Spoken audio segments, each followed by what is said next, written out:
Hi, everybody. Thanks for joining us. My name is Rhiannon. And my name's Jordan, and this is Better Building with Buck, episode 5. We're going to talk about what a pre-construction contract looks like and why we feel that could be important to you and the advantages to having one set up on a project. Pre-construction contracts, they've been around for a while. They hold a lot of value for the owner in the fact that you're able to actually plan out your project from start to finish. You're able to reduce scope creep as well as late minute decision making. How we like to do it, and it doesn't have to be this way, but the more that's picked out in your project going into it, the more likely that you're going to be able to stay on budget because you know more or less what the costs are going to be other than what the volatility of the market is on materials. So at least when you go into the project, you have a good idea on cost. But yeah, maybe you can talk a little bit about how in our pre-construction contract we have plans and how that plays into the pre-construction contract. And I just, if you don't mind, I just want to ask. I've never heard that term before. Scope creep. I've never heard that before. What does that mean? What is it? Oh. Is it just that everything slows to like a creep sometimes? No, it would be like, for instance, somebody is, so say you design the room, right? And then they see the room and they didn't understand that it was going to look a certain way. Yeah. So then they're like, oh, I want this extra layer put on to the project. Right. And now that's a whole nother lap around the house. Okay. So that can be scope creep. It's like custom millwork as an example. That Like all of a could- sudden that they're could- like, oh, I didn't realize I want custom built-ins in my bedroom. Yeah, Gotcha. that could be scope creep. Gotcha. Or it could even be that something wasn't planned out exactly and then more materials have to be added to it. Right. Or labor. Yeah. Or the fact that you actually never had an idea of how you were actually going to do any part of that section of work. Yeah. And then the contractor's trying to figure it out in the field and yeah, that's never ideal. Scope creep, like it. Cool. Yeah. Thank you for sharing that. Yeah. Awesome. I guess to get started, pre-construction contract is a fairly new, not concept, but it's fairly new to me as well. As Jordan and I just teamed up with design and build, so prior to that, I was just drafting, and there was no pre-construction contract. Sorry. So I'm assuming there was, what I was putting out to these developers and builders, there was probably a ton of this scope creep because there was no pre-construction contract. There's, millwork wasn't, it was input in the systems, but it wasn't, thought of, sourcing out that cabinet maker and the time that it takes, and the budget would be a part of the pre-construction contract, correct? Yeah. In Yeah. our case in design and build. Yeah, So, oh. nope, you go. Yeah, ahead. so like for instance, what we're trying to cover is like the kitchen layout, you don't have to like understand exactly how many lights, for instance, that you are going to have in a room, but you want to understand you might want to know how many lights you may want in a room, but you may not need to know exactly the placement of those lights. Not to say that it's not a good idea to kind of understand that kind of more fine details, but the more of the scope or the fine details of the project that you can build out, the better off that you're going to be able to have a stronger budget. Now, things always change in construction, and because we aren't building a repeated product in most cases, so every project's a prototype. I know you guys have heard me say it before, but that's really important to understand, because when you go into a project, things change, and you just do your best to make sure that you can foresee as many changes or as many issues as you can. And there's just planning. The more time you can put up front, the better the rest of the project's going to be. So that the reason why the pre-construction contract's good is because firstly, you're able to pay your contractor to do his job. You don't expect him to do work for free. And you also understand that when you get to this point where you have a price for the project, you also understand what it's going to take more or less to build out some of these things, or you're going to get the time with the contractor face to face to understand, okay, this material over that material, or even the designer or the interior designer or whoever that person is that's helping you pick out all these finishes. And also you're going to get FaceTime, understanding a wall assembly, because you should be wanting to learn about what it takes to build a house, because you're not spending small amounts of money. So if it's your biggest investment in your entire life, why wouldn't you want to learn? Why wouldn't you want to have the time where the contractor can actually take time out to explain to you everything that it's going to take to build your house, so you feel more informed, you feel more educated, you feel like you can make a better decision. Yeah. I'll just start sort of from the beginning of Yeah. what our process would be with the pre-construction contract, just to walk everybody kind of through the process. Is first off is, I guess, we would have a site visit where we would kind of chat about the client's desired wish list, what their property was like, what their house was like, what they needed. Did they need a survey? At this point, do they need a survey? At this point, so we intake all this information, sort of, and we get it, on their file.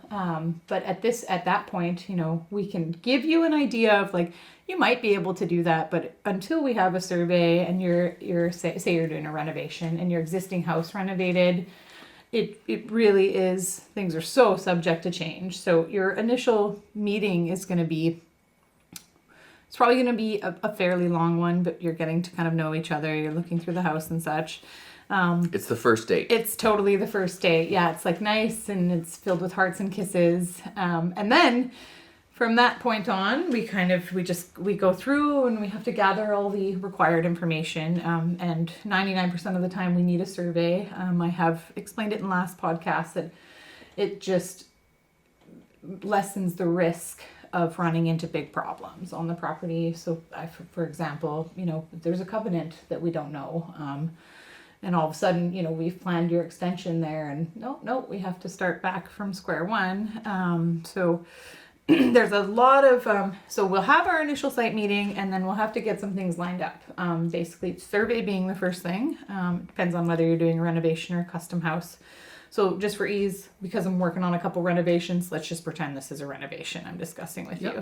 So we would need a survey if you were doing an extension to make sure you could stay within your setbacks. We also need existing blueprints of your house because the city's going to want to see. Yeah, if they're available. Yeah, which sometimes they are. What a lot of people don't know when they purchase a property is, I think you can pay like $10. You fill out a report. Some cities. It's close. It's usually, at least around here, it's like closer to like about $60. But What? Yeah. Oh my goodness. Oh wow. Okay, so you learn something new every day. Inflation, right? Wow. Geez, Louise. Anyways, you can pay to. But $60, it's like. And in the scope of things, it's nothing, right? If you have to be willing to pay those initial costs because more are going to come, and if those are shocking to you, then you got another thing coming with the rest of the project. But survey. Existing building plans. So again, just so we're all on the same page, we've had our site meeting at this point, and now I'm needing you to round up stuff for me, which is the survey, and I need your existing building plans. So what you can do is once you purchase your property, you can go to the city and you pay to release any information on file of that property. And I've received information. I've received hand-drawn surveys, which unfortunately do not fly. You need newer surveys for the city. But I've received really cool hand-drawn building plans from like the turn of the century. But super cool. Yeah, super, super cool. So there's a lot of clients don't really know that you can access that, and they'll give you a ton of information on your property. So that's what we say to do as your first step before you start, putting money and paying deposits into surveys or having somebody come out and measure your house or having us come out and measure your house. is go through the city first, see if they've got any information on file. Send it all to us. We'll take a quick look. We'll look over it and let you know, no, we need more information or not. Yeah. So this can take, I've heard Yeah. like it could be like a week. It could be up to like 6 weeks. It just depends. Like, and surveyors and well, even just like getting stuff from the city. totally. Yeah, because they just are like, it just depends, right? So it's good to, if they've gave you time, reach out again, because, everybody gets busy and things can fall through the cracks.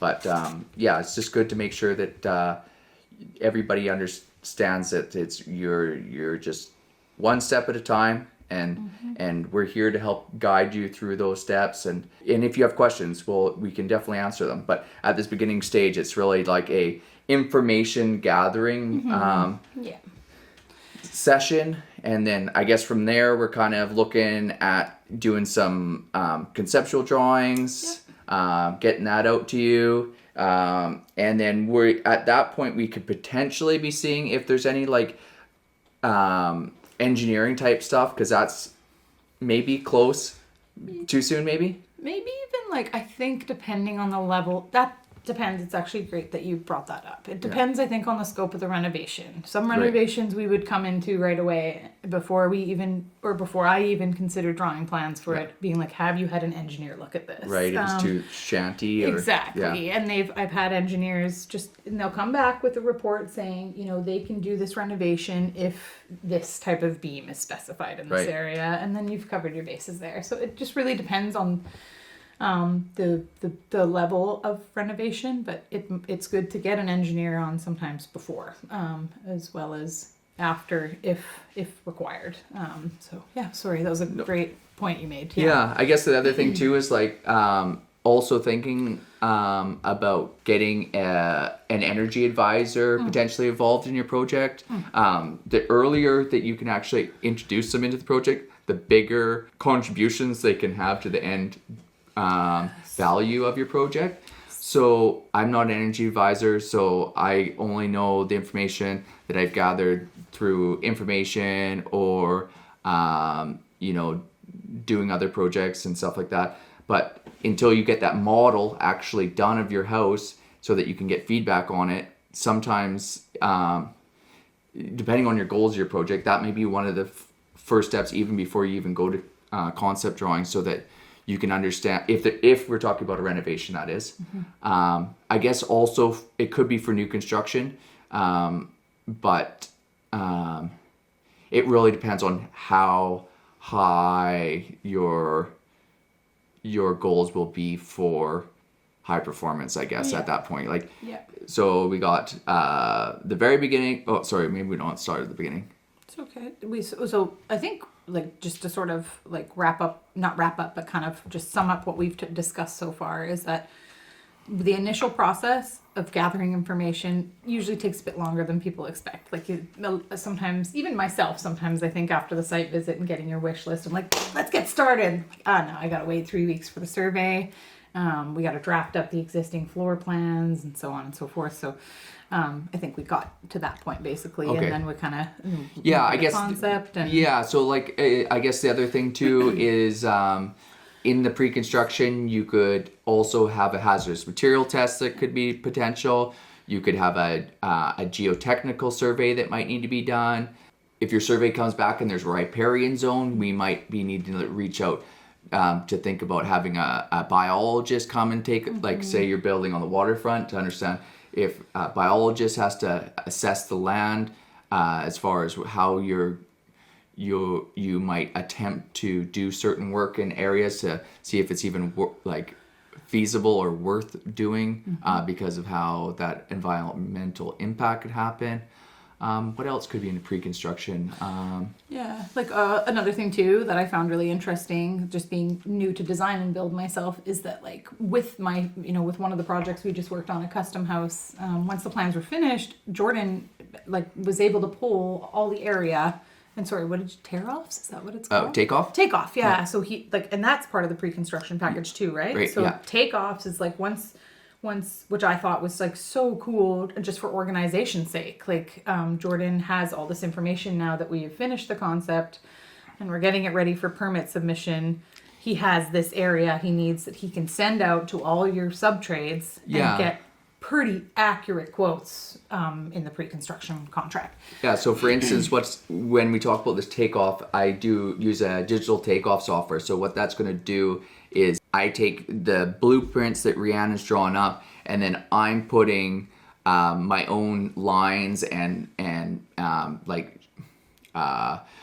boxes on certain parts of the house, so I can break out the square footage, say, of your floor for your kitchen, or your roofing, or how many studs you're going to need in your wall, or how many joists, or really any component of the house. Like, I can break it down to every screw potentially that you're going to have in your entire project.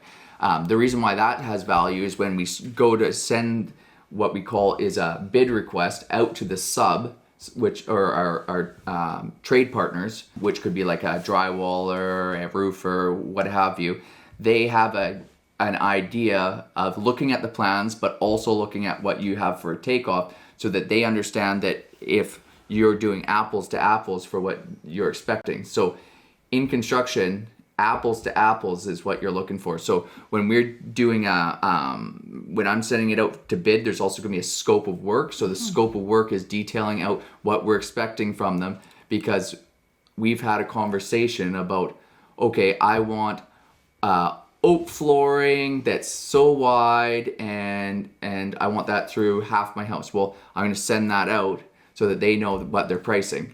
So when they get that price back, then we're sharing that price with you, so you understand how much that costs. And then from there, we can look at, okay, is this the right material, or should we pick something else that fits your budget better? And so this is like a, sometimes you're stealing a little bit of cost of material from here and bringing it over here because you'd rather have this material, vice versa on other different materials. Or now, for instance, sometimes people will feel that, say it was like tile, and they pick out a tile, it's a porcelain tile, and then they go and they pick out a natural stone or something that could be a lot harder, or more material is lost in doing, maybe it's a layout of that tile, then there's going to be a cost difference that people would just be like, well, I'm just getting this tile, this tile. Well, no, it's not exactly this apple to apple. It's an apple bone layer or something. Yeah, gotcha. It's going. Labor. It's going from apples to oranges. Yes. But when you think about it, you're just going, oh, this is just tile. Well, no, the labors just went way up because the guy can't just lay it out quickly. I see. You had an intricate penny design or something. Yeah. Yes, I see what you mean. Yeah, so like giving a detailed scope of work helps the trade understand what you expect for them. Yeah. And also you understand what the scope of work is, because you see that on Co-Construct or your project management software of what that scope of work looks like. So if you see, and we read through that and talk about how that looks and if that's important. Cool. I found that really cool when you were chatting with me about that. Just the takeoffs. Yeah, it was really, it just seemed very useful. Yeah, no, it's key. Like I don't like if doing it on pencil and paper. There's definitely some errors that can be made. Not to say that in a takeoff software that there can't be errors, because if you have information that's in there that doesn't. That's not what you're looking for. Like say you did a takeoff and it was 16-inch spacing for the studs, and you're actually looking for 2 feet, but that's what it came out as, then you're now not having the right material list. Gotcha. Okay. So there still can be errors, but it minimizes it for sure. Cool. I think the pre-construction contract just means transparency throughout the process too. Like you're seeing that we're sending the bids out, you're seeing what they're sending back to us, so there's no sort of surprise or hidden costs for you. So something else that we were going to talk about was revisions and how those can be introduced by you, or they can also be introduced by the budget. So a revision that would be by the budget would be, say we were going through, we were pricing things out, and we realized that there was something that came up that was going to be way more expensive than we had hoped. Or your idea of what this house looked like from when we started to now further down the line after you've went and looked at a bunch of finishes has changed your ideal of what does a house cost, which is what we get all the time. How much does a house cost? Well, it goes back to what kind of house. And that can change also in your buying journey through just looking at different stuff and there's like HGTV and stuff like that where people get ideas and Pinterest and stuff like that, and whether they spend a lot of time previous to engaging with the builder, their idea of what this house looks like can definitely change. It could also be like energy efficiency stuff or health and comfort, because you actually had no idea that there was like a way that potentially your kids didn't need to have asthma anymore because you spent, instead of having baseboard heats and sucking smoke from outside, you decided that you wanted to have a really nice HRV, which brought clean and fresh air into your house. But that's kind of a little bit of a rant about, just thinking about how, what this idea of a house can change and how that can affect the budget and what that looks like as revisions. But when it goes to you talking about revisions, and we were discussing how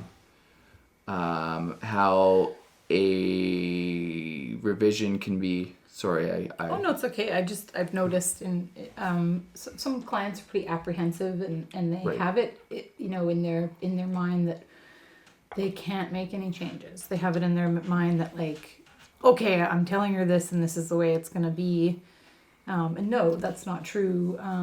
Having a designer means you are getting to figure out what works. You're hiring us because for the most, we'll have designers hire us as well, but you're hiring us for the most part for our professional opinion. And I'm here to help you with that. I guess anybody who thinks that like they can't revise I just want to squash that.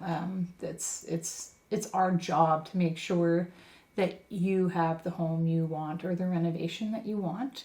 There might be costs that are associated with that. Yeah. If we've went on multiple Yeah. rounds of revisions, there could be a cost associated with that.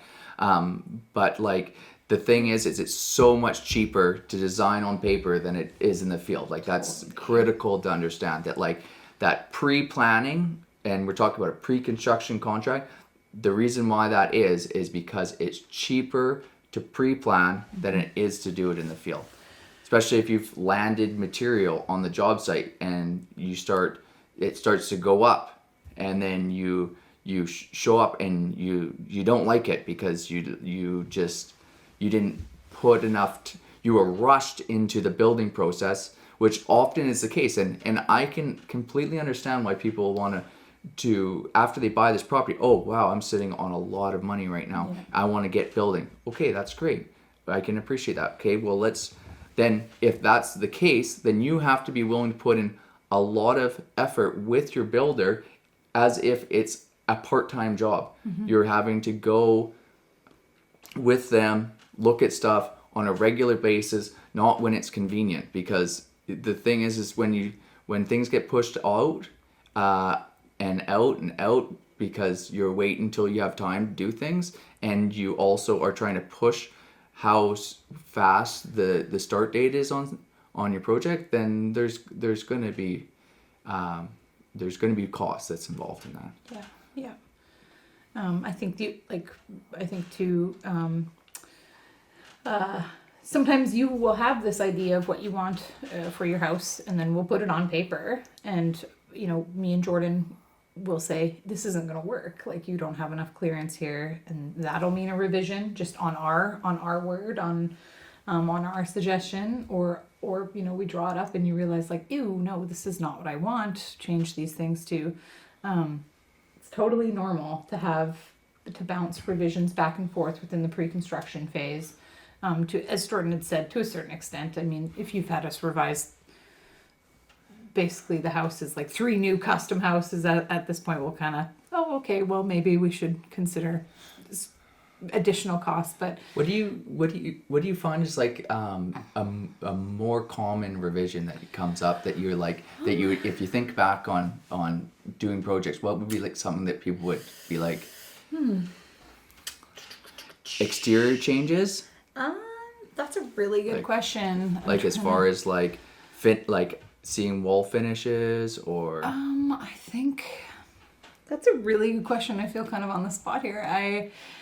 I would say it really depends on the client. Person? It really depends on if they're the client. an inside like layout person or they're like a exactly from the road aesthetic person. Yes, like most of my projects I've worked on with Buck Robertson Contracting, the clients have been more interested in like the interior and the space plan until we obviously start getting into the concept of the exterior, and they see, oh, right, this is a part of the process as well, and they get more into it. But often people, I think, forget about the exterior. They're so excited about the interior space plan, and then they think of the home as the interior living space, but not as the view from the road or yeah. So like as an example, like we're working on a renovation right now, and like we're really close to the setbacks, and they had suggested, oh, why don't we just have less of an overhang on that setback? And my brain goes to right away like, no, that's going to look super lopsided on the front. It actually did end up working out in our favor. But sort of that just as an example. So yeah, I guess roof lines can change quite a bit. Okay. That's one thing where people have a roof in mind and then they see it and think, no, that's not what I want. So roofs. Is that usually like the actual style of the roof or like the pitch of the roof or both, like I'd say both. Yeah, okay. style, pitch, proportion, sort of. They didn't really think like they thought it looked more proportionate than it did, or thought it would look more proportionate than it did. Yeah, roofs is a big one. What about the windows you drew? I just need them bigger. That happens. Yeah, that definitely. Yeah, that happens. Windows happen too. Windows happen too. Or did they already always start with big windows? I just put the biggest windows that you can everywhere. Totally. Everybody they always want like so much light. And I have word of mouth from a client after we designed, and this is a previous job, but we designed their house and we got to go tour it after it was built, and I put in some huge windows, massive transoms above as well. And they looked just gorgeous, but the client straight up said, like, we couldn't afford the window coverings for these when it came down to the build. Yeah. So they've got, they have sun just blasting in, and so things like that need to be thought about. Yeah.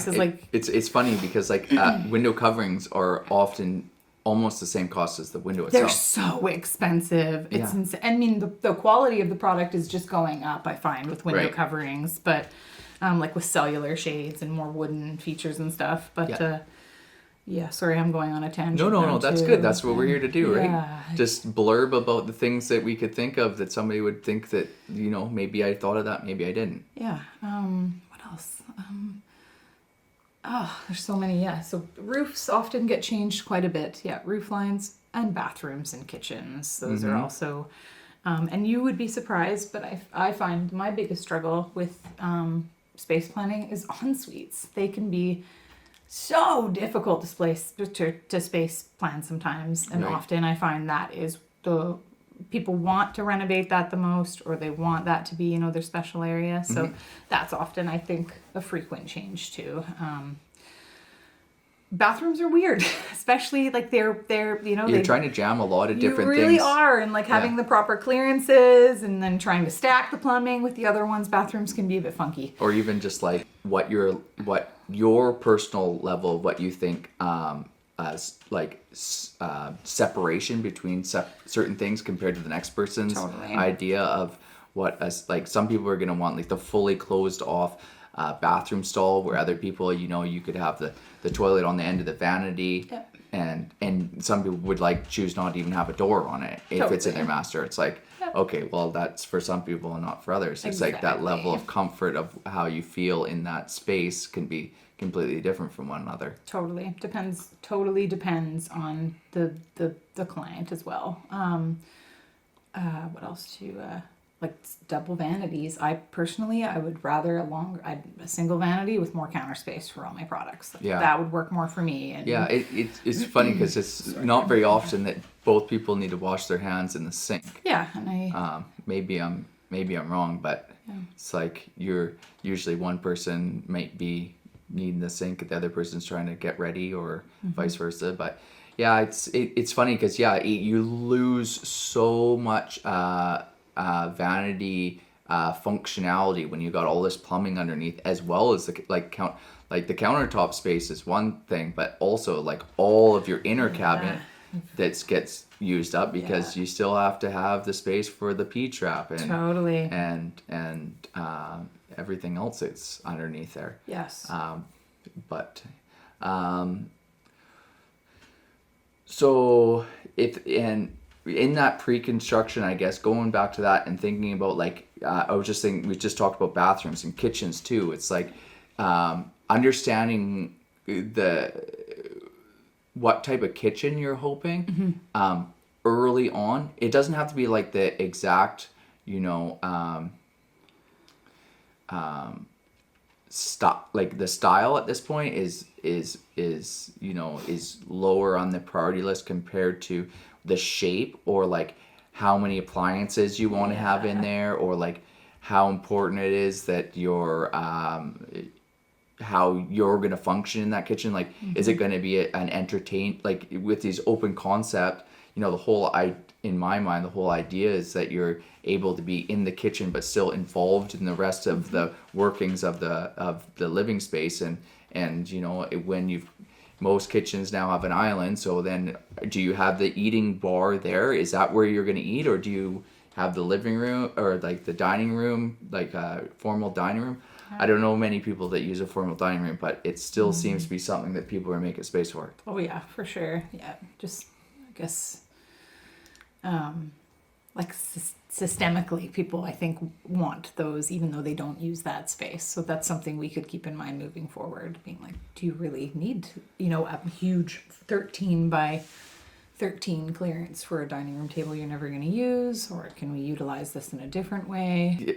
It's funny because like in this pre-construction too, you're getting the opportunity for us to ask you probing questions about how you live your life. Totally. Right? Yeah. And like if you get the time to think about it, compared to if you've designed your plan with a plan designer in a silo of you and maybe 3 people at the most could be involved in your planning of your house when you're just working with a plan designer, and then now you've got this house design. Now you're passing it off to the builder. Now he's giving his thoughts on it, and then now you've got more to think about.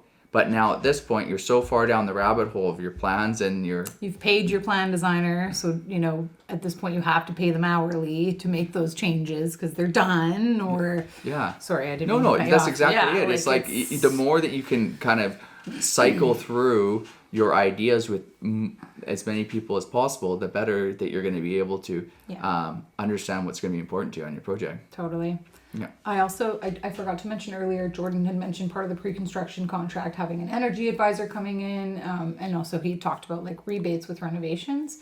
And I was just talking to some clients today about this. You want to get, if you're renovating and you're updating to it's an HRV, right? Yeah, it's a heat pump. Yeah. Okay, sorry, it's a heat pump. Yeah. Okay.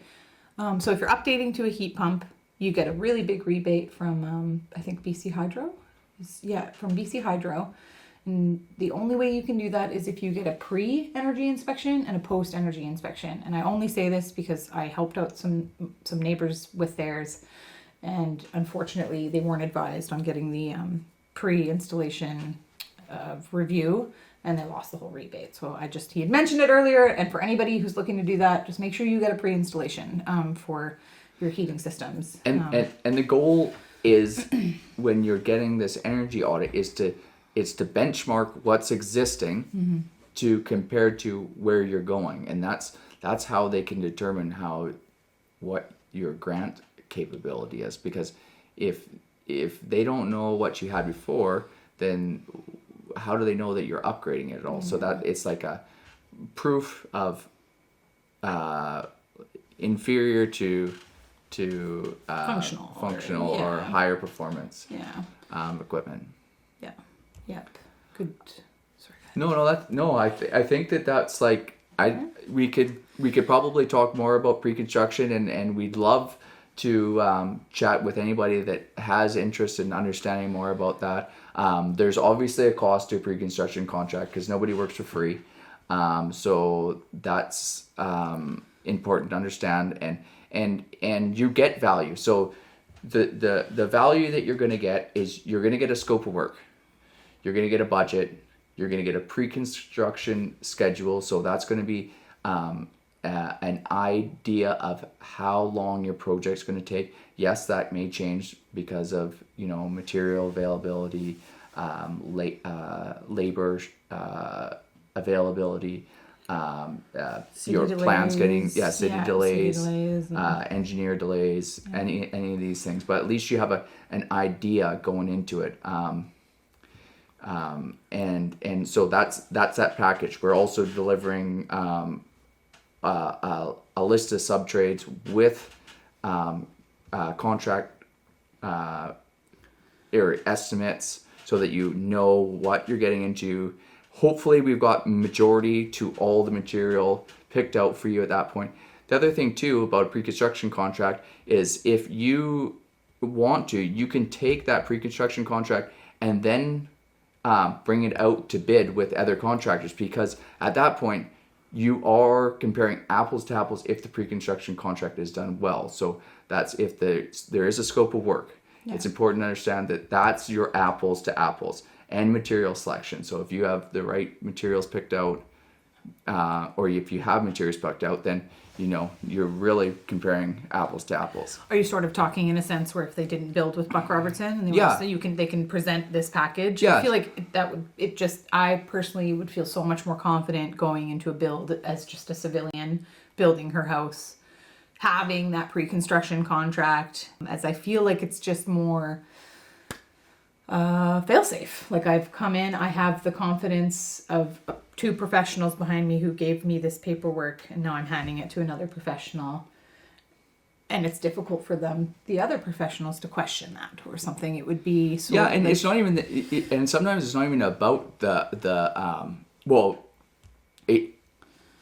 often it can be about price, but it doesn't have to be. It could be that you're looking for somebody that is maybe has a different outlook on how they run their business compared to one another, right. Or maybe your personality is different, or maybe you know this person that also is a builder, so you just wanted to understand what get another price from somebody. Right. But if the other builder has all of a lot of the pre-work done for him, then he is able to speed up that time, and instead of spending 40 to 160 hours on an estimate, he's cut that down in half or less to make it more reasonable for him to feel like he might want to bid on that project. I see. Okay. Yeah, because otherwise he's now having to go through all this education, and that's what that pre-construction is it's educating the customer so that they understand what it's going to take to build your house. Yes.